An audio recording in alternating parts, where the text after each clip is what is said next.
देखा कि हमारे पास ये वैल्यूज जो हैं वो ये SP500 वाला डाटा है, ईयर बाय ईयर प्रोग्रेस जो है वो आपको नज़र आ रही है, सही है। फिर मैंने स्टॉक लिस्ट बना दिया था कि भाई ये स्टॉक लिस्ट होंगी और 3 साल का डाटा हम उठाएंगे and we downloaded all the data इस लूप में। सबने किया हुआ था ये काम, सबके पास हो गया था, ठीक हो गया। डाटा डाउनलोड हो हमारे पास टेस्ला, एप्पल, अमेजॉन और गूगल का। कब तक का डाटा है ये, क्या डेट आ रही है भाई, 20/6/2025। 20/6 क्यों आ रही है भाई, क्योंकि 21/22 क्या होता है, वर्किंग डे नहीं होता है ना। और तीनों के डाटा सेट्स को जब प्लॉट किया हमने तो हमें ये फ्लक्चुएशंस के साथ जो है वो नज़र आ रहे हैं। डाटा स्लाइस कर सकते हैं हम डेट्स की मदद से, कहाँ से कहाँ तक का डाटा चाहिए, स्लाइसिंग हमने की भी थी। Date range, frequencies and shifting, ये मैंने बता दिया था कि भी आप रीसैंपल कर सकते हैं। रीसैंपल करने के लिए क्या करेगा भाई, आप मीन पे भी रीसैंपल कर सकते हैं। रीसैंपल कब करते हैं, हाँ, जब हमारे पास टाइम जो है हमने शिफ्ट करना हो, मिनट से आवर्स में, आवर्स से डे में, डे से वीक में, वीक से मंथ में, तो हम कन्वर्जन कर रहे होते हैं। ये बात याद है या भूल गए, हाँ नहीं याद है, कितनी पुरानी बात तो नहीं यार। अभी हमारे पास क्या होता है, फॉर एग्जाम्पल हम डेट ले लेते हैं,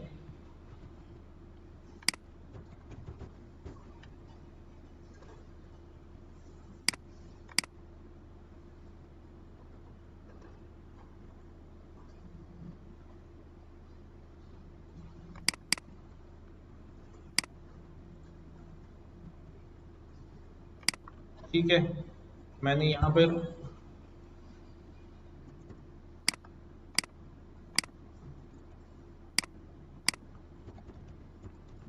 क्या भाई,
कहाँ से आ गई,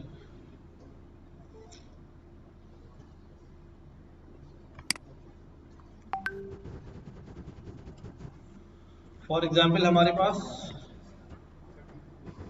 12 आवर्स का डाटा है और मैं चाह रहा हूँ कि यार ये हर 6 घंटे पे क्या मिल जाए मुझे, रीसैंपल हो जाए। यानी फर्स्ट आवर का हो, फिर 6 आवर का हो, फिर 12 आवर का हो, and then for 18, then 24 and onwards. तो क्या करते हैं भाई, मैं डायरेक्ट 6 आवर वाली वैल्यू ले लूँ, नहीं, बल्कि मैं क्या कर सकता हूँ भाई, इस प्रीवियस डाटा में से क्या किया जा सकता है, जो 6 रिकॉर्ड्स हैं इनका या तो मीन ले लूंगा या मीन या मैक्स ले लूंगा। याद आ रही बात, तो फिर ये एक वैल्यू बन जाएगी कि इन 6 रिकॉर्ड्स की जगह क्या हो जाएगा, एक वैल्यू आ जाएगी जो 6th आवर के ऊपर काउंट होगी। फिर इसी तरह इन सारी वैल्यूज का एक एवरेज वैल्यू आ जाएगी जो किस पर होगी, 12th आवर पे। तो 1, 6 एंड 12 इस तरह हमारा डाटा जो है वो बढ़ता चला जाता है। तो अब यहाँ पर अगर मैं डेटा को देखूं तो यू सी कि पहली डेट कौन सी हुआ इसकी 27 तारीख, देन 4 तारीख, फिर 11 तारीख, फिर 18 तारीख। ऐसा क्यों आ रहा है? क्योंकि हमने क्या लिया हुआ है, वीक लिया हुआ है, नहीं वीकली लिया हुआ है। वीक स्टार्ट फ्रॉम मंडे, ये भी हम चेंज कर सकते हैं। तो इस पर हमने जो है वो दोबारा प्लॉट किया तो अब हमारा डाटा थोड़ा कम हो गया है और वीकली जो है वो हमें नजर यहाँ से आने लगा है। मंथली सैम्पलिंग कर दी है हमने, तो आप मंथली में भी देखेंगे तो यू विल फाइंड के अब हमारे पास जो रिकॉर्ड्स आ रहे हैं 6, 30, 7, 31 हर मंथ एंड आ रहा है। तो ये जो वैल्यू होगी ये क्या होगी, 6, 30 की वैल्यू होगी? नहीं, हमने क्या किया हुआ भाई, मीन किया हुआ है। इसका मतलब जो 30 डेज होंगे उन 30 डेज का क्या है, ये एवरेज वैल्यू है। उन 30 डेज की एवरेज वैल्यू है इनके शेयर्स की। ठीक है, ये बात समझ में आई? अच्छा, हम क्या करने जा रहे थे, ये वाला हमने काम शुरू करना था। एक एसेट प्राइसिंग मॉडल जो है वो हम बना रहे थे, जो this is known as CAPM model. ठीक है, अगर आप गौर करें तो आपको जो है वो CAPM मॉडल अक्सर जो है वो नजर आएगा कि भाई evolved as a way to measure the systematic risk. It's widely used throughout finance for pricing risky securities and generated expected return for assets given risk of those assets and cost of capital. क्या समझ में आ रहा है? थोड़ा financial language लिखी हुई है।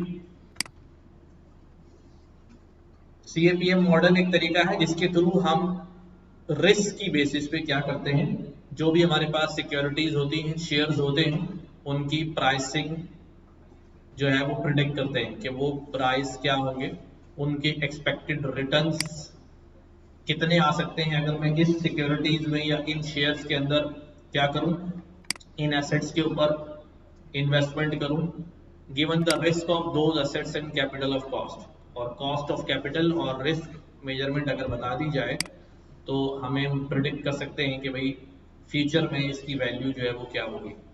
तो the capital asset pricing model is financial model that calculates expected rate of return on an asset or investment. Does this by using expected return on both market and free risk, and this asset correlations or sensitivity to the market beta. Beta value मालूम करते हैं, this is known as sensitivity कि market में और उस asset में कितनी sensitivity है। ये सारी चीजें अभी हम यहाँ कैलकुलेट जो है वो करेंगे। तो फर्स्ट ऑफ ऑल हमने क्या ले लिया भाई, हमने एक प्लॉटली एक्सप्रेस की लाइब्रेरी, मैटप्लॉटलिब से तो हम प्लॉट करते ही हैं, प्लॉटली से भी करेंगे इस दफा। SP500 का डाटा हमने डाउनलोड किया हुआ है और स्टॉक्स ऑफ डाटा फ्रेम बाकी कंपनीज का भी है। अब हम ये SP500 के साथ जो है अपने तमाम स्टॉक्स का सेंसिटिविटी और रेट ऑफ रिटर्न निकालेंगे। ठीक है, कुछ फाइनेंशियल कैलकुलेशन शायद अभी नहीं समझ में आएगी, तो you will be focus on कि हम कर क्या रहे हैं।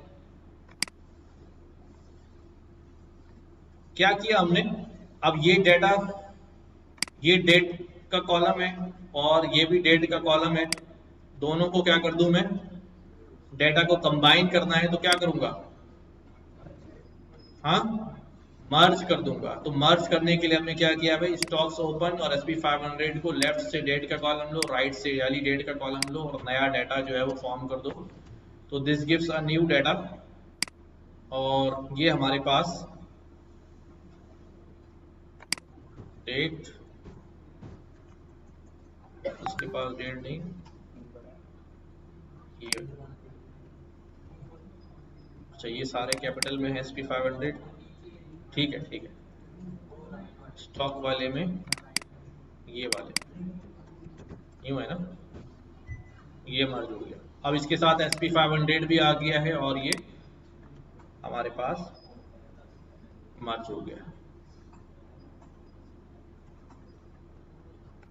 ठीक है, मर्जिंग के बाद अब मैंने क्या करना है, यहां तक का काम मर्ज वाला सबने कर लिया, हाँ मर्जिंग नहीं हुई, जल्दी से करो, बताओ क्या एरर है।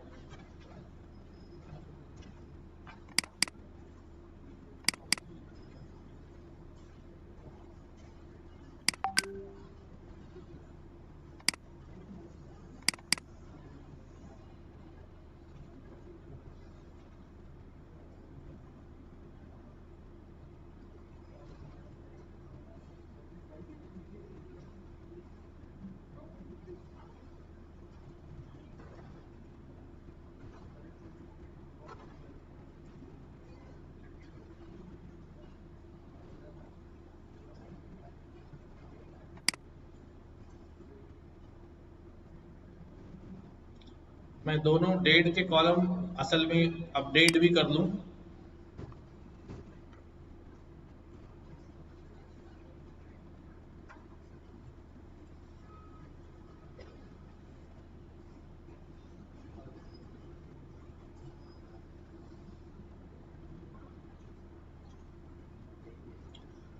ये जो काम किया है अभी हमारे पास, जरा समझो, अभी हमारे पास जो डेट है वो इंडेक्स में आ रही है, किस पे आ रही है, इसको मुझे वापस कॉलम में ले जाना है। तो मैं यहाँ पर क्या कर दूंगा, अभी रीसेट इंडेक्स,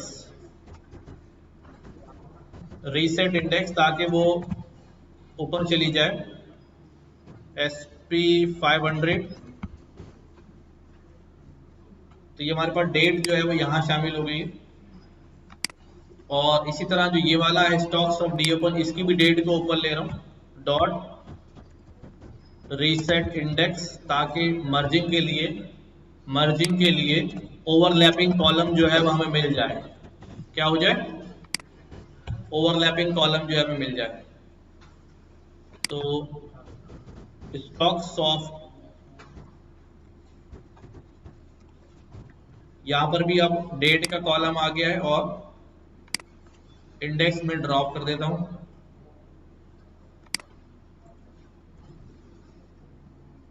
ड्रॉप फॉल्स हुआ है, ड्रॉप ट्रू कर देता हूं। तो पुराना इंडेक्स जो है वो क्या हो जाएगा, ड्रॉप हो जाएगा। स्टॉक्स,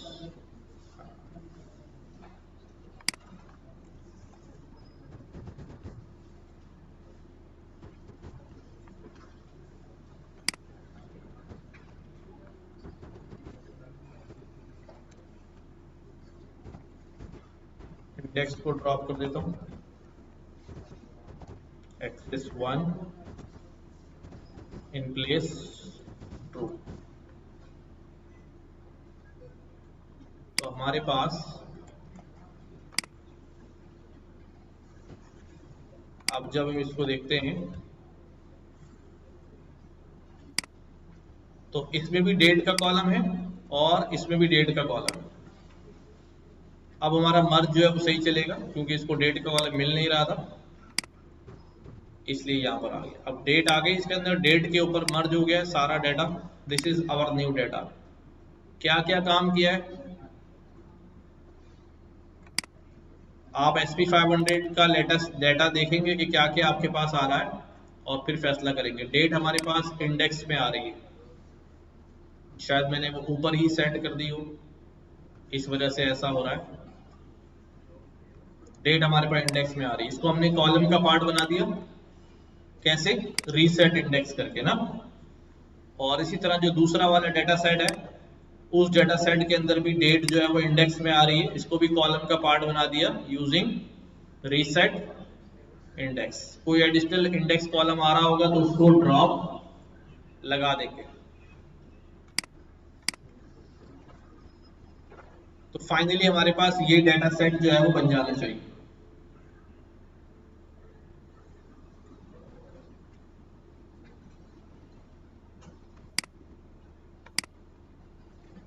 मैं एक काम कर रहा हूं, अगर कंफ्यूजन हो रही है तो मैं इसको दोबारा से सीधा कर देता हूं कि मिक्सअप स्टेप ना हो गया। देखो, सबसे पहले आप ये चेक करें कि जो आपके पास स्टॉक्स का डाटा है और जो SP500 का डाटा है वो अभी किस फॉर्म में है। मैं पूरा सेल दोबारा एग्जीक्यूट कर रहा हूं अपने, ताकि हम इवन हो जाए हर चीज पर। हमने डाटा लिया, ये डाटा लिया, ये डाटा लिया, अभी मेरे पास ये डाटा है, प्रीवियस काम मैंने पूरा रन कर दिया है। नाउ अब मैं क्या कर रहा हूं, यहां से इस पॉइंट से दोबारा डेटा को देख रहा हूं। ये मेरा यहां पर आ गया करंटली। यहां मैं देख रहा हूं कि भाई मेरा जो स्टॉक्स डीएफ है वो अभी किस फॉर्म में है। और हेड कर लेता हूं, डेट इसमें नीचे आ रही है, सही है। और बिलो SP500 किस फॉर्म में है, इसमें भी डेट जो है वो नीचे आ रही है। दोनों में डेट जो है वो कहाँ है, इंडेक्स कॉलम में। मुझे इस डेट को कहाँ ले जाना है, कॉलम पे ले जाना है इंडेक्स से निकाल के। तो हमने क्या कर लिया, अभी हमने यहां पे बोला कि भाई सबसे पहले कि भाई स्टॉक्स का जो डेटा है उसका इंडेक्स क्या कर दो, रीसेट कर दो, ठीक है। उसका इंडेक्स रीसेट कर दो और इन प्लेस क्या करा दिया मैंने, इसमें ट्रू करा दिया। और ठीक है, दोबारा मैं स्टॉक्स को व्यू करूंगा सो दैट मैं जान सकूं कि भाई अब ये कैसा दिखाई दे रहा है। ठीक है, डेट आ गई ऊपर, पहले डेट कहां थी, इंडेक्स में, अब डेट कहां आ गई, कॉलम का पार्ट बन गया। यही डेट मुझे कहां पर ले जानी है, अब किसके ऊपर ले जानी है भाई, SP500 के साथ भी यही करना है।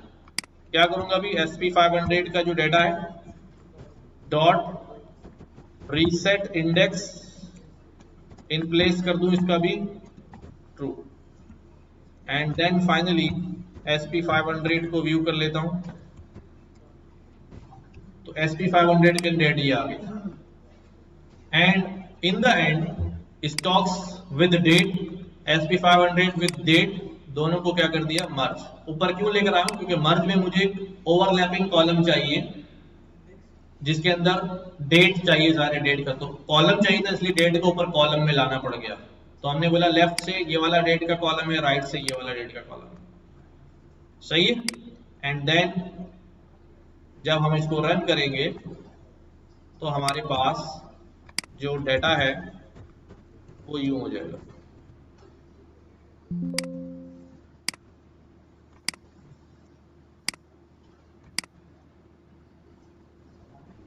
ठीक है, ये काम हमने किया है।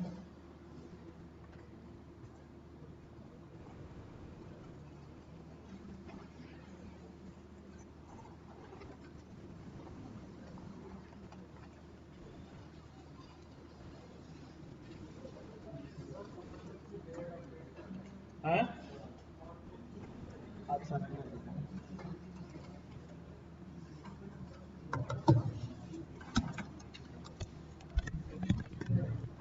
हो गया, यहां तक हो गया।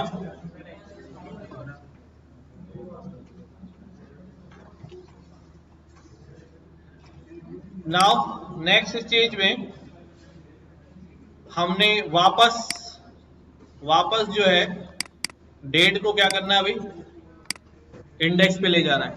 कहां ले जाना है, डेट को वापस इंडेक्स पे ले जाना है, क्योंकि हमारा टाइम सीरीज कब बनेगा, जब इंडेक्स जो है वो क्या होंगे, डेट टाइम होंगे। तो इस डेट को वापस नीचे ले जा रहा हूं, डेटा डॉट, अब क्या कह रहा हूं, सेट इंडेक्स, कौन से वाले कॉलम को इंडेक्स बना दो, डेट वाले। अब दो डेट आ रहे हैं यहां पे, तो मैं एक काम ये भी करता हूं, पहले एक डेट को ड्रॉप करता हूं, क्योंकि एक उस वाले की डेट थी, किसकी डेट थी, दोनों यहां मौजूद है। तो मैं यहां करता हूं डेटा डॉट ड्रॉप, इसको ड्रॉप करूं भाई डेट के कॉलम को, और एक्सेस बता दूं 1, इन प्लेस बता दूं ट्रू। ठीक है, अब मेरे पास डेटा के अंदर डेट का एक ही कॉलम है, ठीक है, ये वाला। इस कॉलम को मैंने क्या बनाना है, इंडेक्स बनाना है। तो क्या कहूंगा अभी, data dot set index, set index कौन से कॉलम को,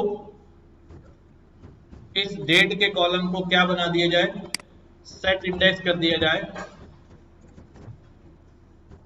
अब जब डेटा को देखता हूं तो मेरी जो डेटा है वो टाइम सीरीज डेटा में दोबारा कन्वर्ट हो गया। तो वापस क्यों ले गए थे, ताकि दोनों डेटा सेट में एक कॉलम क्या मिल जाए, ओवरलैपिंग मिल जाए, फिर मर्ज करा के डेट को वापस इंडेक्स के ऊपर लेके आना है। क्लियर है ये बात कि क्यों इंडेक्स से पहले कॉलम में ले गया, कॉलम से मैंने मर्ज कराया, मर्ज कराने के बाद वापस उसको इंडेक्स में भेज दिया, ये हमारा काम हो गया। ठीक है, तो अब ये हमारे पास हो चुका, कुछ प्लॉट्स करने हमने, ठीक है। यहां पर एक फंक्शन बना रहे हैं, ठीक है, एक फंक्शन बना रहे हैं हम। किसका फंक्शन है ये, एक फंक्शन बनाया हमने इंटरैक्टिव प्लॉट। इसको हम अपना डेटा देंगे, क्या देंगे भाई, डेटा प्रोवाइड करेंगे, ठीक है। और हमने बोला भाई ये जो px डॉट लाइन, ये px कहां से आया है हमारे पास, px हमारे पास आया है प्लॉटली से। कहां से, जहां हमने प्लॉटली इंपोर्ट किया हुआ है। मैंने आपको बताया था कि we will use Plotly also for plotting data, Plotly dot express as px हमने किया हुआ ऊपर, कहां गया अभी, ये आ गया। प्लॉटली डॉट एक्सप्रेस की लाइब्रेरी को एज अ px हमने इंस्टॉल किया हुआ है, अपने पास इंपोर्ट किया। उससे बोला कि px एक लाइन प्लॉट के लिए फिगर क्रिएट कर दो, ठीक है। देन हमने बोला भाई अब जो भी डेटा फ्रेम आएगा वो डेटा फ्रेम क्या होगा, यही वाला होगा।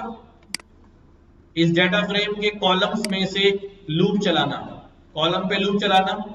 जब डीएफ कॉलम पे लूप चलेगा तो आई में पहली वैल्यू क्या होगी भाई, टेस्ला, क्या होगी, टेस्ला। तो टेस्ला, अब हमने क्या भाई, फिगर डॉट ऐड, इस फिगर में ऐड करो स्कैटर प्लॉट। एक्स एक्सिस पे डेटा फ्रेम का इंडेक्स होगा यानी डेट्स होंगी, और वाई एक्सिस पे डेटा फ्रेम में आई में क्या वैल्यू है, टेस्ला। तो एक्स एक्सिस पे डेट्स आएंगी, वाई एक्सिस पे टेस्ला का सारा डेटा आ जाएगा, और नेम आप देना दे मसला नहीं। फिगर का लेआउट सेट कर दिया, इतनी विड्थ होगी, इतना मार्जिन होगा, लेफ्ट से इतना, राइट से इतना, टॉप से इतना, बॉटम से इतना। डिक्शनरी जो है उसमें बता दिया, ओरिएंटेशन ये होगी, ये आपका साइजिंग है, इसके पैरामीटर्स को पढ़ लेना। और आखिर में ये फिगर जो है, फिगर जो है अपने रिटर्न करा दी। ये प्लॉट हम बार बार काम करेंगे, इसको डेटा भेज के देखते हैं। क्या कहता हूं भाई, इंटरैक्टिव प्लॉट, इसको क्या भेज दूं मैं, इसको मैंने डेटा भेज दिया, क्या भेज दिया, डेटा भेज दिया। ये डेटा यहां पे आ गया, इसके अंदर से कॉलम के नाम उठेंगे, सब उठेगा, और ये प्लॉट हमें जो है वो नजर आएगा।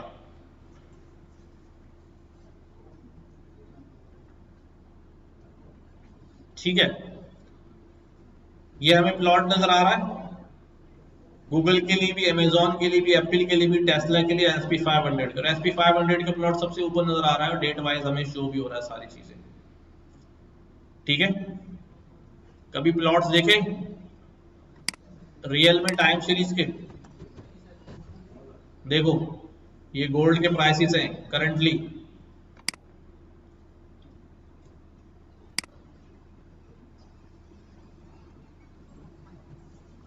ये देख रहे हो, 26 तारीख, 29 तारीख, नजर आ रहा है, बढ़ रहे हैं, गिर रहे हैं, उठ रहे हैं।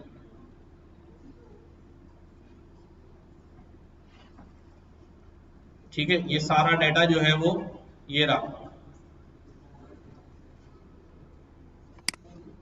यही डेटा जो है वो प्लॉट हुआ है। सही है, तो ये डेटा भी आप कर सकते हैं इसके ऊपर काम। अच्छा, ये अभी बहुत ज्यादा क्या हो रहा है, एक कंपनी जो एक कंपनी तो नहीं SP500,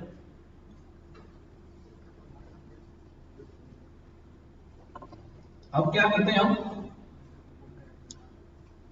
बहुत ज्यादा इसमें हाइट आ रही है और ये जमीन से लगे हैं बेचारे, ठीक है।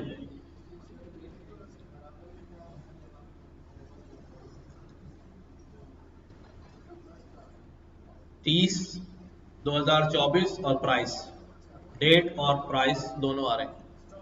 हाँ, हमने क्लोजिंग लिया था या ओपनिंग डेटा लिया था? क्लोजिंग लिया था, ओपनिंग लिया था हमने? जाके देखो, ओपन लिया। हमारे पास क्लोज भी होता है, ओपन भी होता है, एडजस्टेड क्लोज एडजस्टेड ओपन भी होता है, वॉल्यूम भी होता है। हमने उसमें से सिर्फ क्या उठाया था, मैंने करके भी दिखाया था पिछली दफा आपको, जब डाटा गेट किया तो सारी चीजें आ रही होती। हमने ओपन डाटा लिया, ठीक है, ओपन, सिर्फ ओपन का कॉलम लिया है। वरना अगर आप देखें तो मैं आपको दिखाऊं यहां पर,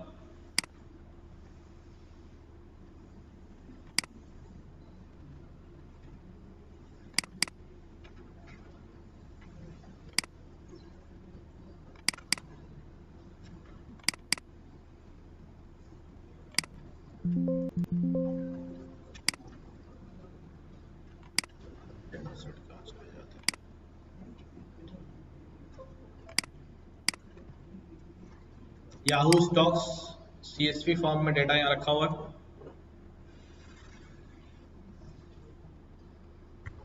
क्या क्या आ रहा है इसमें,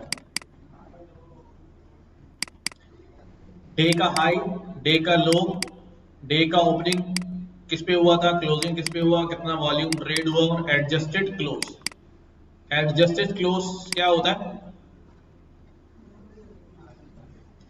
हाँ, क्योंकि हम ये देखते हैं कि भाई जैसे क्लोजिंग प्राइस 2086 रहा है, क्लोजिंग प्राइस क्या रहा है 23 तारीख को, और 24 तारीख को क्या हुआ है, बजाय 2086 के ओपन होने से 2084 से ओपन हो रहा है। क्या हो रहा है भाई, जिस पे क्लोज पे ओपन होना चाहिए। But after closing of stock बहुत सारी चीजें एडजस्ट होती हैं, जिसके बाद प्राइस सेट होते हैं। तो वो एडजस्टेड प्राइस जो है वो, उसका कॉलम भी यहां पर मौजूद है, ठीक है। तो हमने इसमें से सिर्फ कौन सा डाटा लिया है, ओपन, या आप क्लोज ले लें, या वॉल्यूम पे प्रोडिक्शन ले लें, या लो पे ले लें, जिसपे आप जो है ना प्लॉट कराना चाहें कर सकते हैं। अच्छा जी, ये हमारे पास प्लॉटली के थ्रू हमने ये प्लॉट जो है वो क्रिएट किया है, यहाँ पर डाउनलोड कर सकते हैं, इसको जूम करके देख सकते हैं, ठीक है। जूम इन ज़ूम आउट सारे ऑप्शन ये प्लॉटली दे रहा होता है, एक्सिस रीसेट कर सकते हैं, फुल स्क्रीन पे भी देख सकते हैं। ये जरा कोड लिख लो इसका, पेस्ट नहीं करना है, इसको लिखो ताकि समझ में आए।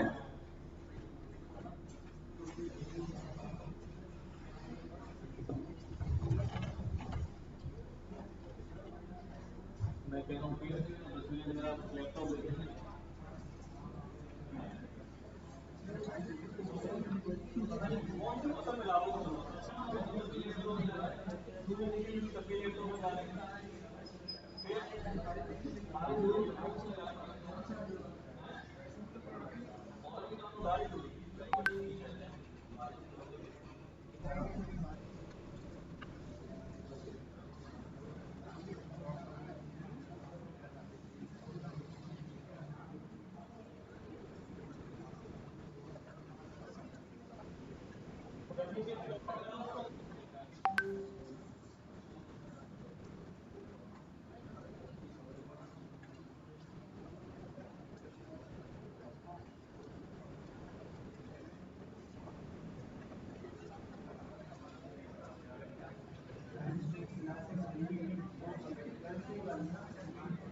ये दे इस बना ये सारे डेटा उड़ जाएंगे मनी में।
जब हमारे पास वैल्यूज का बहुत ज्यादा डिफरेंस होता है तो हम वैल्यूज को नॉर्मलाइज करते हैं। क्या करते हैं? ये क्या भला होती? देखो, जैसे मेरे पास अगर मैं आप सबकी बात करूं, सबकी उम्रें लिखना शुरू करूं, तो क्या लिखूंगा भाई? किसी की 20 साल, किसी की 22 साल, किसी की 19 साल, किसी की 15 साल। कोई 15 से कम वाला है? तुम्हें उतनी उसकी उम्र के बारे में बड़ा पता है यार, हैं?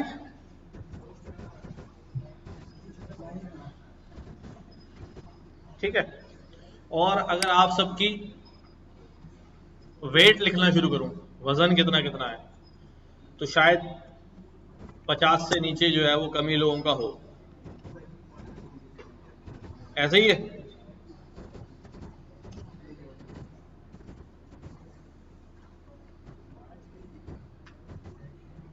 कोई है 90 किलो वाला? अच्छा, अब देखो मेरे पास ये एक जो है वो क्या है, एज है, और एक मेरे पास क्या है, वेट इन किलोग्राम है या पाउंड। 5 किलो कौन है?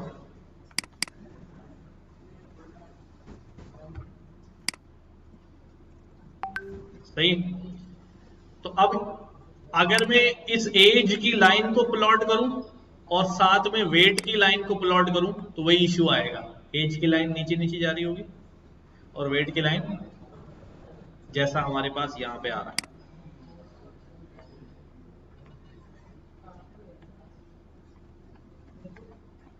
समझे? क्योंकि उसके अंदर जो वैल्यूज है वो बड़ी बड़ी है और इनके अंदर जो वैल्यूज है वो छोटी छोटी है। ऐसी सूरत में हमें क्या करना चाहिए?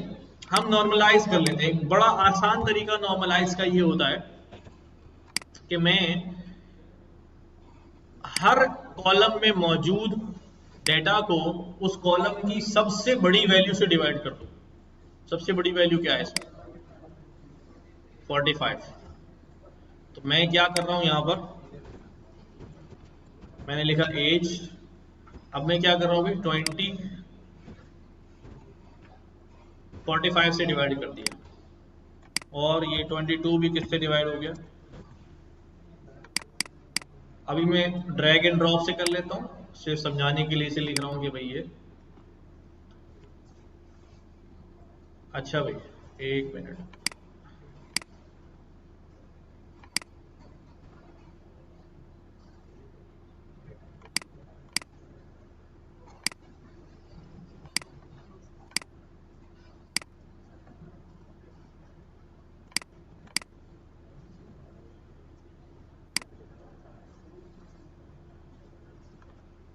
सी, और मैं वेट को साथ भी ये करता हूँ, सबसे ज्यादा वेट कौन सा अभी 90,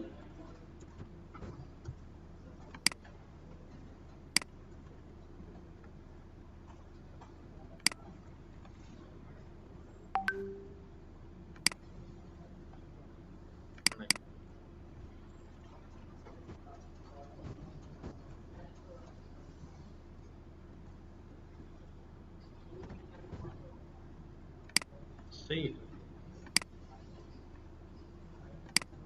अब मुझे बताओ, अब एज की रेंज कितनी हो गई बिटवीन 0 एंड 1, सबसे बड़ी वैल्यू कौन सी और सबसे छोटी वैल्यू 0 होगी, और इसकी रेंज भी कितनी है 0 से 1। डेटा वही है, लेकिन हर एक को मैक्सिमम से डिवाइड करके उसकी रेंज को हमने क्या कर दिया, बिटवीन 0 1 कन्वर्ट कर दिया। ठीक है, दिस इज स्केलिंग या नॉर्मलाइजेशन, हम इसको कुछ भी कहते हैं। तो अब दोनों का ग्राफ क्या आएगा, उसी रेंज में आएगा 0 1 की रेंज में, है ना।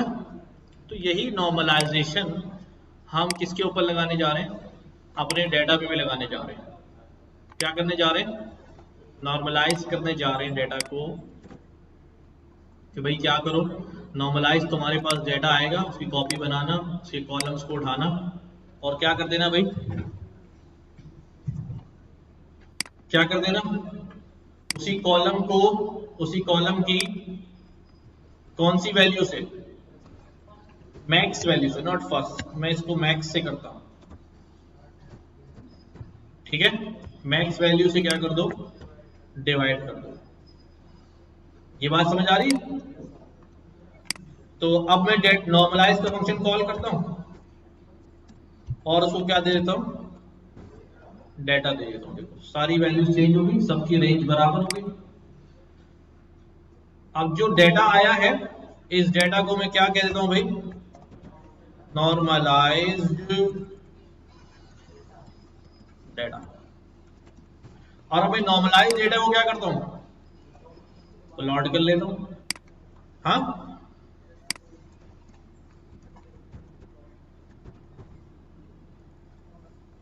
इंटरएक्टिव प्लॉट नॉर्मलाइज डेटा, सही हो गया। अब ये काफी कंपेरेबल हो गया।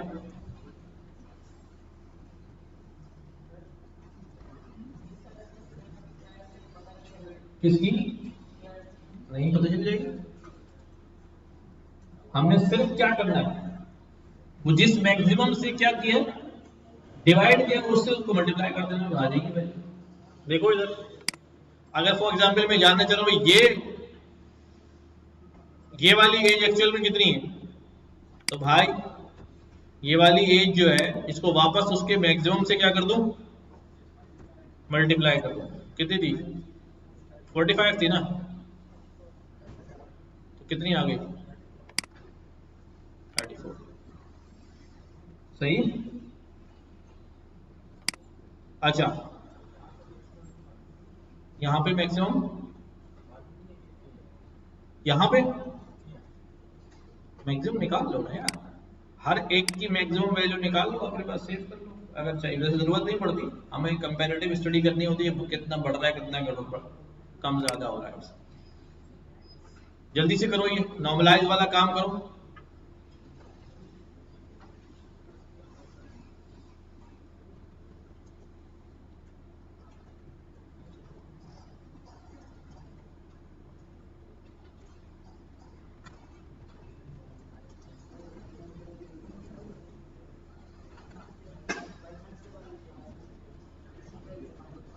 अच्छा, मिल जाएगी।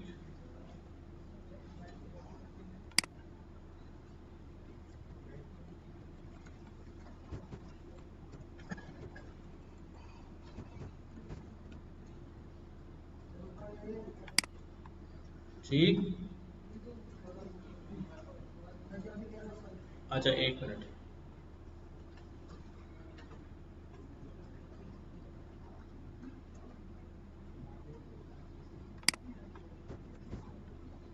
ये रहे।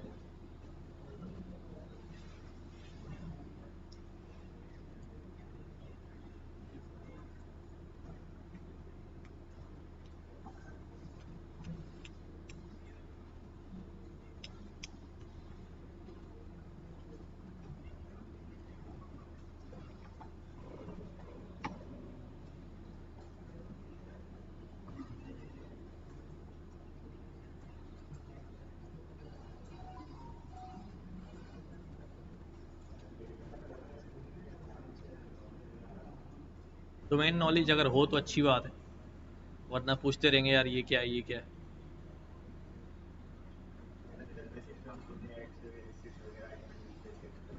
इतना तो पता चल ही जाता है, डाटा बन जाते हैं। अभी हम करेंगे इंशाल्लाह भी बहुत सारी चीज़ें। असल में टाइम सीरीज का टॉपिक आ गया तो मैंने इसके अंदर ये करवा दिया। चलो, टाइम सीरीज की प्रिडिक्शन भी है कि कल क्या वैल्यू होगी, परसों क्या होगी, 10 दिन बाद क्या वैल्यू होगी,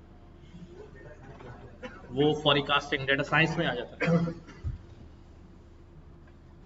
फॉरकास्ट करें आप। हाँ,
हो गया।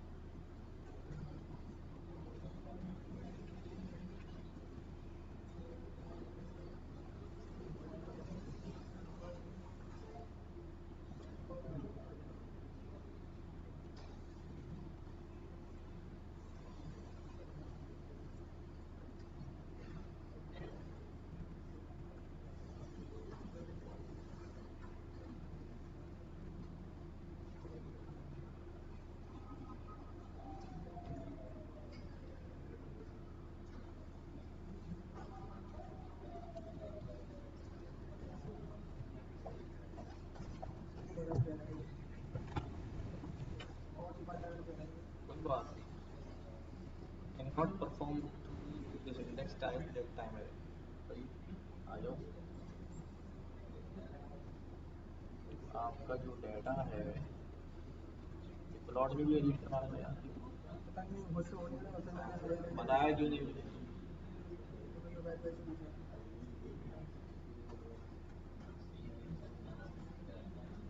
ये हमारा डेट है, ये हमारा एक्सपायर डेट है।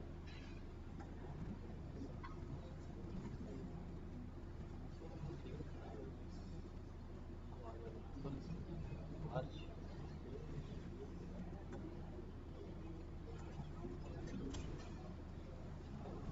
Not found.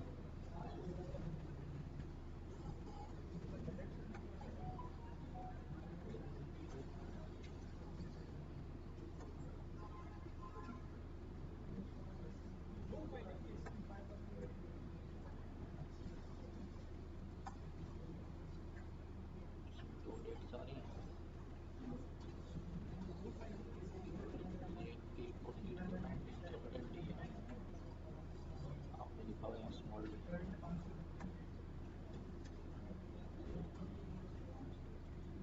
एक ड्रॉप हो गया, उसके बाद दोबारा चेक किया,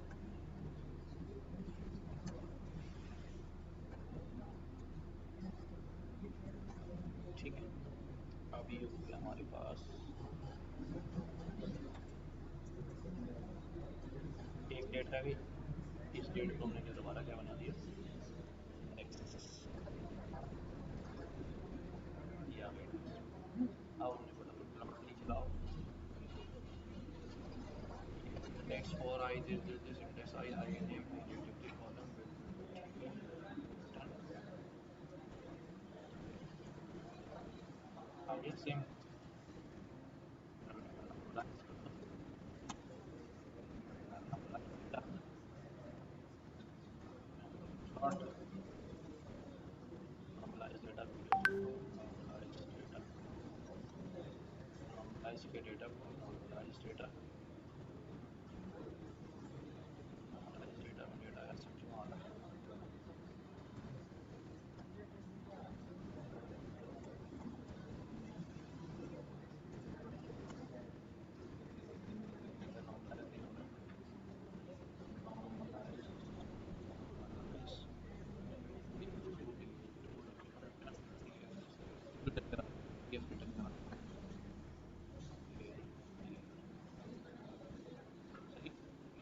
डेटा वापस आ रहा है।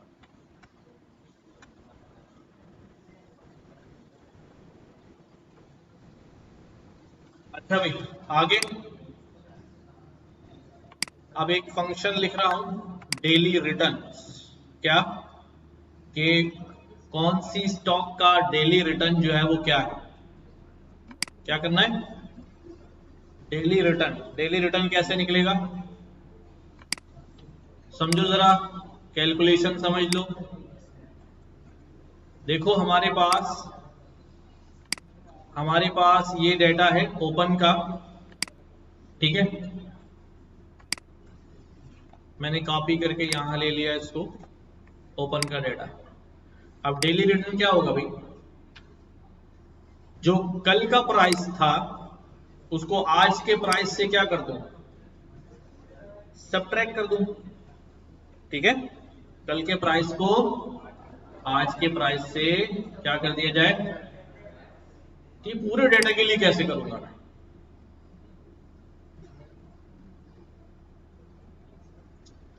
अच्छा, और जो डेली डिफरेंस है उसको भी हम परसेंटेज में मालूम करते हैं। किस में मालूम करते हैं कि कितना परसेंट जो है वो कल के मुकाबले में आज इंक्रीज या डिक्रीज हुआ है। बजाय इसके नंबर में बताएं, आप किस में बताएं, परसेंटेज में बताएं। And this percentage is known as percentage change. क्या कहलाता है ये, परसेंटेज चेंज। तरीकेकार ये होता है कि परसेंटेज चेंज के अंदर कि भाई फॉर एग्जांपल यहां मैं परसेंटेज चेंज निकालना चाह रहा हूं इन दोनों के दरमियान, तो मैं क्या लेता हूं भाई, करंट वैल्यू डिवाइडेड बाय और current value divided by previous value minus current value,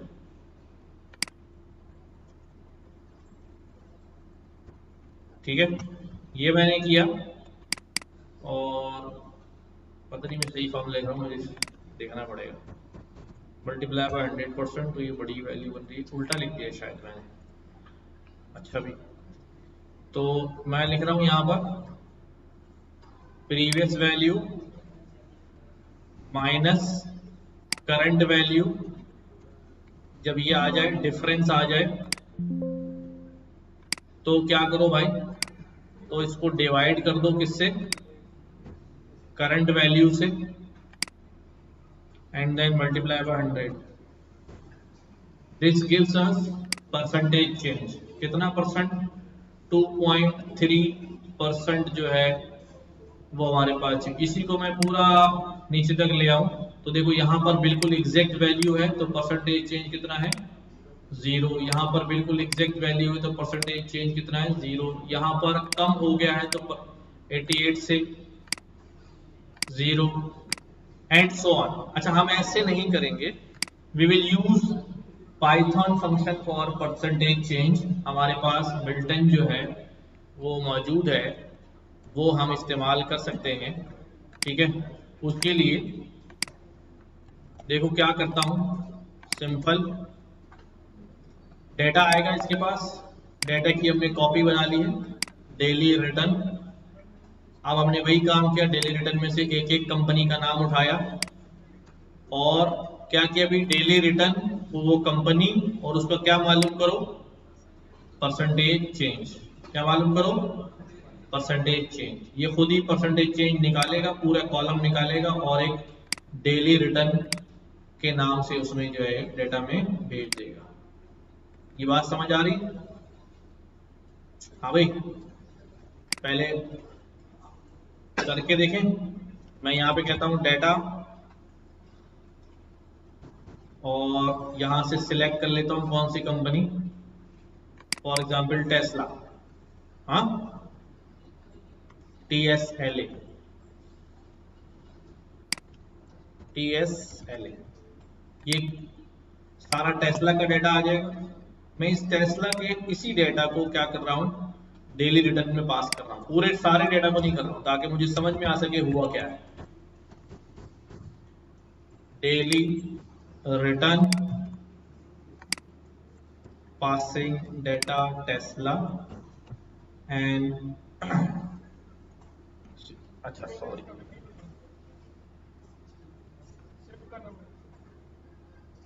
वो असल में कॉलम्स में आ रहा है ना, तो मैं क्या करता हूँ उसको, अगर सीरीज भेज रहा हूँ तो उसमें वो कॉलम नहीं दिखा रहा। ठीक है, कोई बात नहीं, कुछ और कर देता हूँ।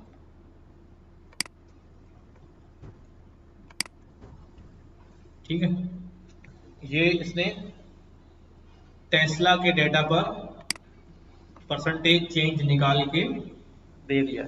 इसी तरह जब ये पूरे डेटा पे चलेगा तो हर कंपनी का परसेंटेज चेंज क्या हो जाएगा, नजर आने लगेगा उस डेट में। ये बात समझ आई? तो अब मैं यहां पर डेली रिटर्न में बजाय टेस्ला देने के क्या दे रहा हूं, पूरा डेटा ही दे रहा हूं। पूरा जब डेटा दिया तो हर कंपनी के डेली रिटर्न्स क्या हो गए हमारे पास, कैलकुलेट हो गए। प्रीवियस के मुकाबले में करंट जो है वो डेली रिटर्न क्या था। इस फंक्शन को लिखो, यहाँ मैंने ड्रॉप एन ए ट्रू किया हुआ है। अगर मैं इसको हटा दूंगा तो यू विल सी कि पहली लाइन में एन ए आ रहा है। क्यों आ रहा है एन ए, कोई गैस कर सकता है? बिकॉज जब ये इसका डेली रिटर्न निकालेगा तो इससे माइनस करेगा, और इसके ऊपर तो कोई वैल्यू है नहीं, तो इसका डेली रिटर्न कैलकुलेट ही नहीं होगा। तो पहली वैल्यू क्या होगी, एन एन होगी। दैट्स द रीजन मैंने यहां पर क्या करवा दिया है कि जो एन ए वैल्यूज है उनको ड्रॉप कर दो, इससे एक रिकॉर्ड हमारा जाया हो जाएगा। ठीक है,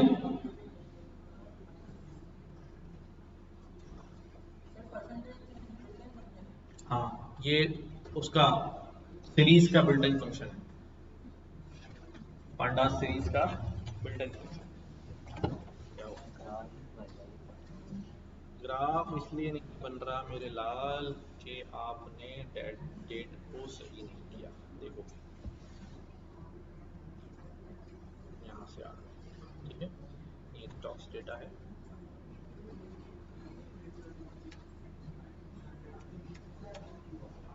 इसमें डेट आ रही है नीचे, सही है, सही।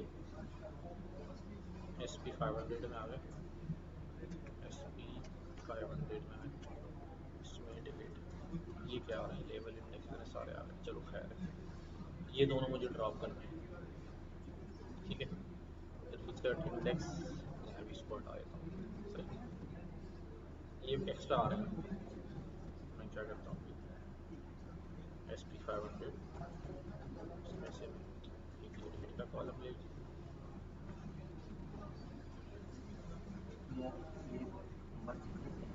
नहीं नहीं, अभी देखो बता रहा हूँ, डेट का कॉलम ले लिया मैंने, कॉमा SP 500, दो ही चीज़ें चाहिए ना मुझे।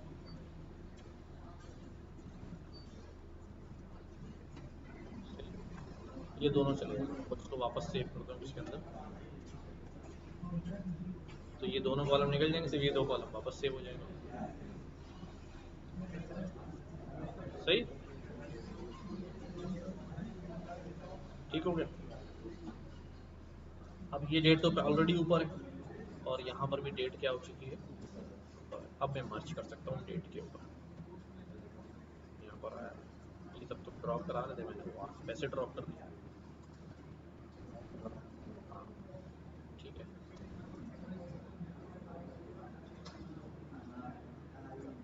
ये आ गया मर्ज। ठीक है, ये हो गया मर्ज।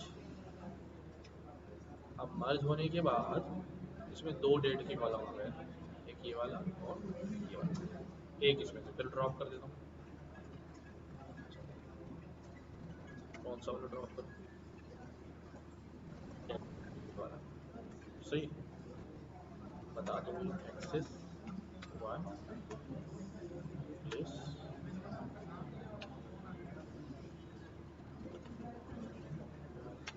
ये हो गया।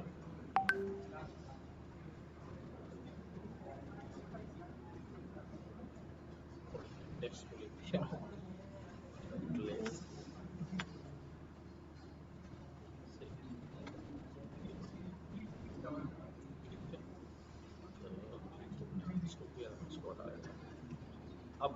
दोबारा देखता हूँ डेटा को, दिस इज आवर डेटा। और अब मैं कह रहा हूँ कि भाई जो छोटी वाली डेट के साथ है इसको दोबारा से क्या बना दो भाई, सेट ऑफ बॉक्स कर दो, लेकिन तुमने इन प्लेस ट्रू नहीं किया यहाँ पर, है ना?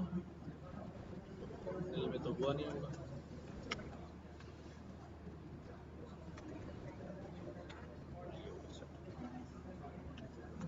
अब सही वो डेट बनी ही नहीं थी ना, वो डेट इन प्लेस नहीं हुई तो गई नहीं ओरिजिनल में, इस वजह से वो खराब हो रहा है। नॉर्मलाइज कराया, डायरेक्टिव प्लॉट में दे दिया, नॉर्मलाइज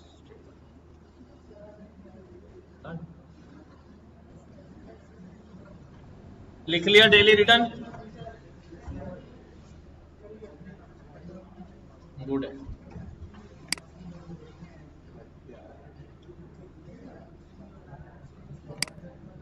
अब मैं क्या करता हूं भाई,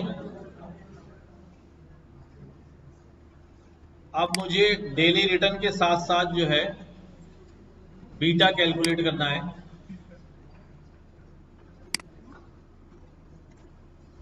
ठीक है, ये जरा समझ लें।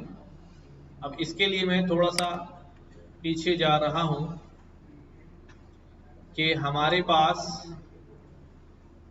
जो बेसिकली इक्वेशन है, जो इक्वेशन है वो ये है, ठीक है? देखो जरा इसको, इक्वेशन में आरएफ है risk free rate, beta is called sensitivity. अभी मैं समझाऊंगा सेंसिटिविटी से क्या मतलब है। आरएम मतलब क्या है, मार्केट रिटर्न, और आरएम और आरएफ का डिफरेंस निकालूं तो ये क्या कहलाता है भाई, रिस्क प्रीमियम। क्या कहलाता है? अच्छा, नाम मुख्तलिफ हो सकते हैं, जैसे मैं यहां दिखाऊं आपको,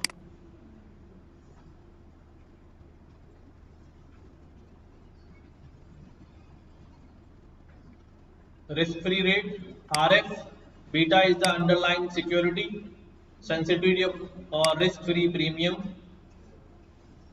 मुख्तलिफ जगहों से आप इसको जो है वो पढ़ सकते हैं। एक्सपेक्टेड रिटर्न किसके बराबर होगा, आरएफ प्लस बीटा, ये समझना जरूरी है। एक्सपेक्टेड रिटर्न जो है वो किसके बराबर होगा, अगर मुझे किसी सिक्योरिटी पे, किसी स्टॉक पे निकालना है, RF plus B into RM minus RF. RM जो है हमारे पास क्या है और आरएफ क्या है। अभी मैंने आपको बताया कि भाई हमारे पास जो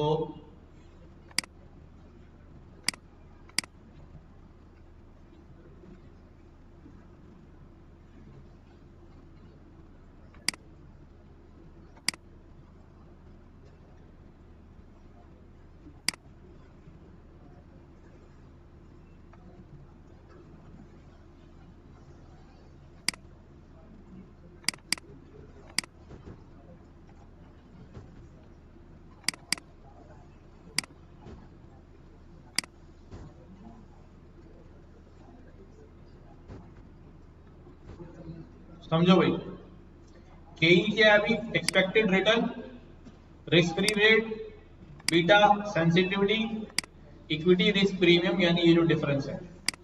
अब ये सारे चीजें मुझे कैलकुलेट करनी है, बीटा भी कैलकुलेट करना है, आरएफ माइनस आरएफ भी करना है, ठीक है? आरएफ रिस्क फ्री रेट तो जो है वो कांस्टेंट हम वैल्यू डालेंगे, आरएम जो है मैंने कैलकुलेट करना है। तो अब हम क्या करते हैं, सबसे पहले बीटा कैलकुलेट करने जा रहे हैं। क्या? बीटा। देखो बीटा को पहले समझो, ये हमने जब हम मशीन लर्निंग पढ़ रहे होंगे तो बहुत ज्यादा इस पे काम करेंगे। देखो जरा कि मेरे पास मैं ये कह रहा हूं कि मेरे पास दो वेरिएबल्स हैं, जिस तरह मैंने कहा भी एज है और एक्सपीरियंस है। ठीक है, तो हम क्या देखते हैं कि भाई एज 20 है तो एक्सपीरियंस की कोई यूनिट ले लेते हैं। एक्सपीरियंस फॉर एग्जांपल 0.2 है, कितना है, और जैसे ही एज जो है वो कितनी हो जाती है 25 हो जाती है, तो हमें नजर आता है एक्सपीरियंस जो है वो कहाँ पहुंच जाता है 0.25 पे पहुंच जाता है। ठीक है, एंड सो ऑन, एज 30 हो जाती है तो एक्सपीरियंस जो है वो 0.24 हो जाता है। अच्छा, और एज जो है वो 35 होती है, एक्सपीरियंस जो है वो 0.27 हो जाता है, एंड सो ऑन। तो अगर मैं इस डेटा को प्लॉट करूं तो हमारे पास कितनी एज आएगी भाई, 0, 10, बल्कि 0 के बाद मैं ले लेता हूं 5, 10, 15, 20, 25, 30, 35 एंड 40। ठीक है, तो 0 पे तो हमारे पास डेटा ही नहीं है, हमारा डेटा शुरू कहां से हो रहा है 20 से। तो वाई एक्सिस पे भी मैं कुछ वैल्यूज रख लेता हूं। हाँ, क्या रखता हूं भाई, 1, 0.9, 0.8, 0.7, 0.6, 0.5, 0.4, 0.3, 0.2 और 0.1 और आगे 0। सही है, तो अब हमारे पास हम क्या देख रहे हैं, हम देख रहे हैं कि 20 पे कितना है 0.2 है, तो ये हमारा 0.2 है। ठीक है, व्हाट यू सी हेयर 0.2, और कहां जाके मिल रहा है ये 20 पर। सही, तो this is the point, this is the point. सही है, सबको ये बात समझ आ रही। अच्छा, दूसरा हमारा क्या है भाई 25 पे 0.25, तो 0.25 जो है वो तकरीबन, चलो यहां ले लेते हैं। ठीक है, कितने पर है ये 25 पर है, तो ये यहां हो गया, तो दिस इज द पॉइंट, ये हो गया। ठीक है, और नेक्स्ट क्या अभी 30 पर 0.24, ये चलो उसको थोड़ा बढ़ा ही देते हैं ताकि नॉर्मली चलता रहे, 28 कर देता हूं उसको, और इसको 3 कर देता हूं 0.30। सही, तो ये 28 अगर है तो 30 पे क्या हो जाएगा 0.25, बल्कि थोड़ा बड़ी वैल्यू ले लेता हूं ताकि बात जो है वो आसान हो जाए। हाँ जी, आ रहा हूं 0.25, 0.30, इसी तरह 0.40, ये कर देता हूं, तो 30 पे 0.30 है, 30 के ऊपर 0.30, समथिंग लाइक दिस। ठीक है, तो ये हमारे पास पॉइंट आ जाएगा ये वाला, और 40 पे 0.40, वो भी तकरीबन जो है वो यहां पे मुझे मिल जाएगा। ठीक है, तो अब इससे जो है इससे मेरे पास एक जो है वो लाइन ड्रॉ हो रही है, ऐसी लाइन ड्रॉ हो रही है, सही है। और इसको अगर बड़ा कर दूं तो ये यूं लाइन हो रही है, सही। अब इस लाइन के स्लोप से पता चल रहा है, इस लाइन के स्लोप से पता चल रहा है कि सेंसिटिविटी जो है वो कितनी है, ठीक है। अच्छा, अगर ये लाइन यू है तो इसका मतलब ये है कि स्लोप जो है वो कैसा है, पॉजिटिव है।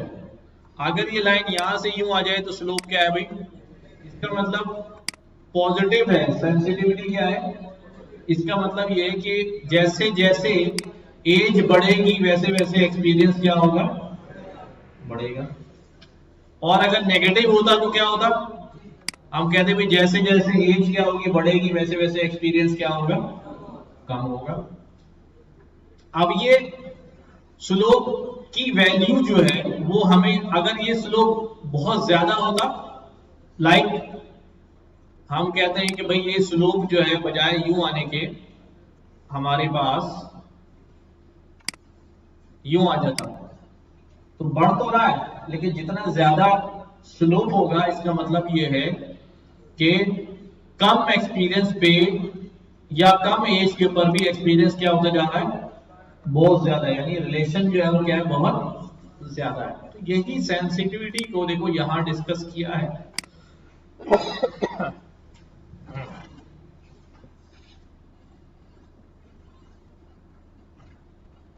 कि अगर जीरो स्लोप होगा तो इसका मतलब मार्केट सेंसिटिविटी है ही नहीं, यानी एज कितनी भी बढ़ जाए एक्सपीरियंस में कोई इजाफा नहीं होगा। और अगर नेगेटिव हो जाए तो लो मार्केट सेंसिटिविटी, 1 हो जाए तो सेम एज मार्केट न्यूट्रल। 1 का मतलब क्या है, जैसे जैसे स्लोप बढ़ेगा वैसे वैसे दोनों साथ चलेंगे। और पॉजिटिव हो जाए तो हाई, और लेस देन 0 हो जाए तो नेगेटिव है, नेगेटिव है। समझ गए बात, एक मिनट आप।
तो यही कैलकुलेट हम यहां कर रहे हैं।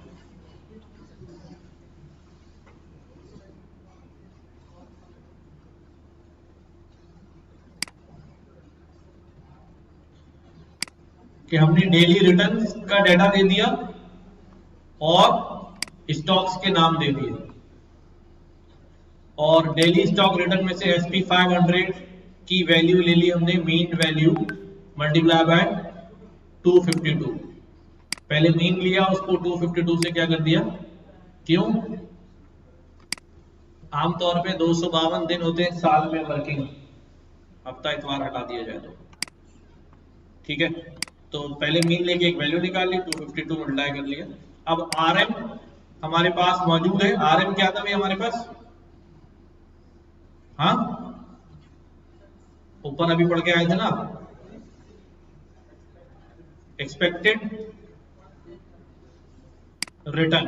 तो एवरेज हम यही देख रहे हैं कि यार मीन इतना रिटर्न आएगा।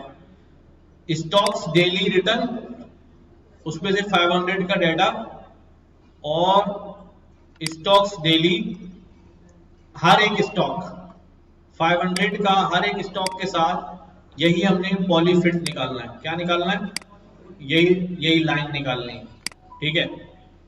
तो ये हमें क्या रिटर्न कर देगा, ये हमें बी और ए रिटर्न कर देगा, यानी बीटा की वैल्यू रिटर्न कर देगा और अल्फा की वैल्यू रिटर्न कर देगा। ठीक है, अभी आप जब मशीन लर्निंग पढ़ रहे होंगे तो वहां पर हम सीखेंगे कि बेसिकली ये क्या होता है, क्या होता है अभी इक्वेशन हमें पता है कैसी होती है, mx प्लस सी या बी जो भी कह लें, या इसको यूं भी लिख सकते हैं b प्लस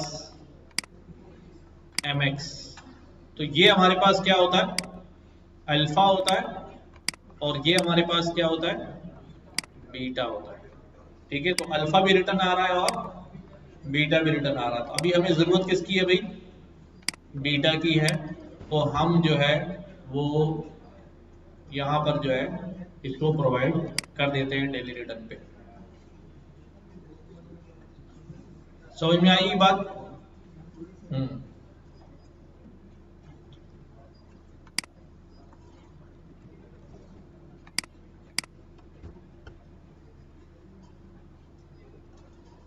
तो हम नॉर्मलाइज डेटा दे रहे हैं किसको, डेली रिटर्न्स के फंक्शन को अपना नॉर्मलाइज्ड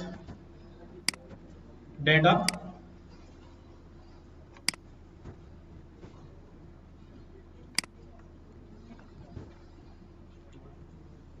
नॉर्मलाइज डेटा के बाद अब मैं यहां पर डेली रिटर्न्स जो कैलकुलेट हुए हैं, डेली रिटर्न्स ये है हर एक का डेली रिटर्न। इस डेली रिटर्न को अब मैं प्लॉट करा रहा हूं किसके ऊपर, इंटरेक्टिव प्लॉट डेली रिटर्न्स। तो ये हमें ओवरऑल जो है प्लॉट नजर आ रहा है डेली रिटर्न्स का। इसको स्टडी बाद में करेंगे कि यार ये प्लॉट हमें क्या जो है वो सिखा रहा है। अल्फा बीटा की वैल्यूज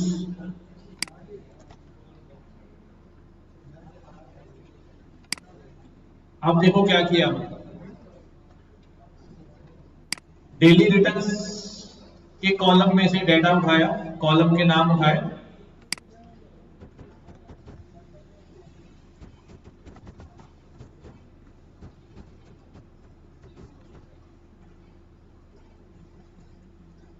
ठीक है, कॉलम के नाम उठे बारी बारी, और हमने कहा अगर वो डेट का कॉलम है, अब डेट का तो नहीं हो सकता हमारे पास में, हमने डेट इंडेक्स में डाल दी है ना, तो मैं इसको हटा देता हूं।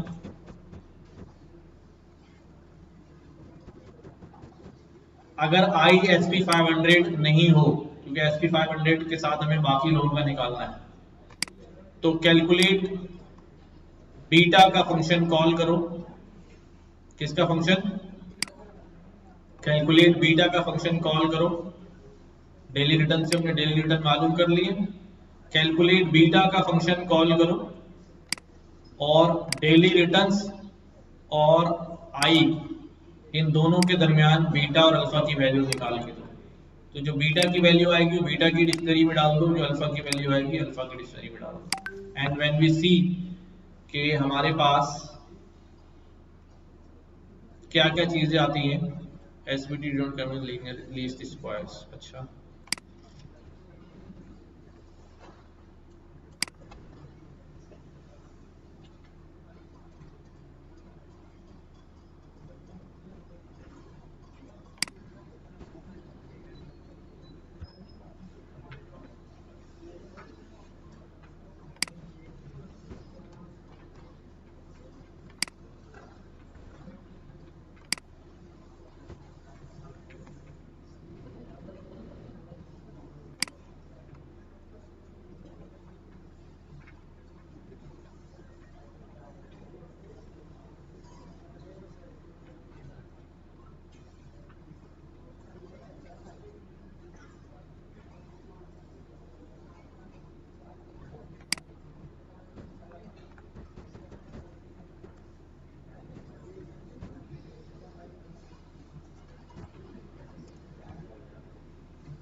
ठीक है, ये हमारे पास सारी बीटा वैल्यूज आ गई हर कंपनी की। तो this tells us the sensitivity. ठीक है, हमने क्या करना है भाई, अब इसको सिर्फ शो कराना है, जिससे हम अपने स्टॉक्स की सेंसिटिविटी जो है बता सकते हैं कि हमने एक डेटा फ्रेम बनाया, उसकी कॉलम में स्टॉक्स और बीटा वैल्यूज, इसको प्लॉट किया। तो what it says, beta DF, इसके अंदर हमें क्या नजर आता है कि भाई ये हमारे पास स्टॉक्स हैं, उनकी सेंसिटिविटी विद द मार्केट जो है वो इतनी है। ठीक है, तो सबकी पॉजिटिव ही है, इसका मतलब ये किसी भी स्टॉक में हम क्या करेंगे, इन्वेस्ट करेंगे तो प्रॉफिट तो होना ही है। बट सबसे ज्यादा किसका स्लोप है भाई, अमेजॉन का। इसका मतलब प्रॉफिट रेट जो है वो किसका ज्यादा है, अमेजॉन का ज्यादा है। ठीक है, बात समझ आएगी। अब हम रिटर्न कैलकुलेट कर लेते हैं। रिटर्न का फॉर्मूला हमने डिफाइन किया हुआ है। ठीक है, रिस्क फ्री रेट को 0 रखा है, रिटर्न्स, एंड देन फ्रेम बनाया, रिटर्न वैल्यूज जो भी रिटर्न कैलकुलेट हो रहा है उसको हमने वहां पर डाल दिया है। तो अब यहां पर रिटर्न के परसेंटेज देखेंगे तो हमें नजर आएगा कि भाई टेस्ला का इतने % रिटर्न है, एप्पल का इतना है, और सबसे ज्यादा किसका है, अमेजॉन का है। क्यों है वो आपने देख लिया है कि वो पॉजिटिवली ज्यादा सेंसिटिविटी है मार्केट के साथ। ठीक है, तो अब कोई सा भी डेटा लेकर, किसी भी स्टॉक का डेटा लेकर हम इस प्रोसेस से गुजार के जो है वो एक्सपेक्टेड रिटर्न उसके मालूम कर सकते हैं कि, और ये एक लाइव डेटा है करंट आज की डेट तक का, कल की डेट तक का, बल्कि प्रीवियस वर्किंग डेट जो थी। ठीक है, ठीक है, यहां पर बस इसको देख लेना, अभी टाइम नहीं है। हमने क्या किया अभी, डेली रिटर्न्स SP 500 मीन 252 ये हमने निकाला, और कॉलम्स बनाए, बीटा की वैल्यू ये वो फॉर्मूला है, RF वैल्यू RM -2 और 2 डेसिमल प्लेसेस तक राउंड करा दिया है। ये वही फॉर्मूला है जो हमने ऊपर लिखा है रिटर्न्स कैलकुलेट करने का, दिस वन। इसी में सारी वैल्यू जो है वो असाइन कर दी। ठीक है,